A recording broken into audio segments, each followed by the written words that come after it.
Morning. Atakas ko lang ang bibi. Antok na ako. Pero deep sleep yun. Kahit di ako nag-melatonin. Deep sleep yun. Hindi ako masyado madito. BP reveal na kagad.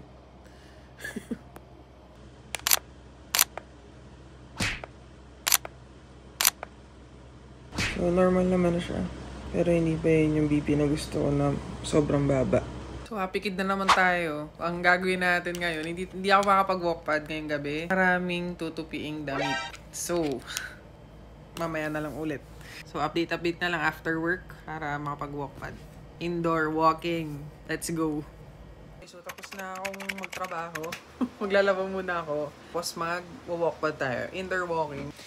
Yun, medyo masama yung pakiramdam ko. Sakit yung likod ko. Nagkakaroon na kasi ako. Pero ready naman na tayo. Magkasapatos na lang. Naghahanap lang ako ng papanoorin. And then, let's go. Kailangan natin to. Kailangan mo to. Kailangan mo to. Kailangan mo to. Hindi, kailangan mo talaga to. This is me convincing myself. Nakahanap na tayo ng papanoorin. Almost lang naman siya. 1 hour.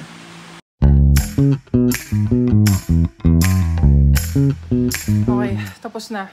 Grabe yung pawis ko. Nahirapan ako. Siguro kasi nahabol ko yung oras.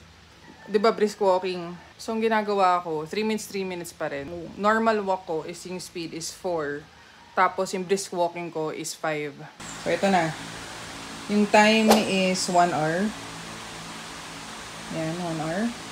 And then, 4.35 kilometers. Kung ganang pawis natin, mag-laskin dahil sa pawis. Pero, guys, alam nyo na to. Success story na naman po. Good job. Woo! This is day 6. Day 6. So, paano ba yan? Mailigo na ako, kakain ako, and then, tutulog na ako. Pero papababa muna ako kinain. Napagod ng lola nyo. Alright? See you on the next video. Okay? Bye!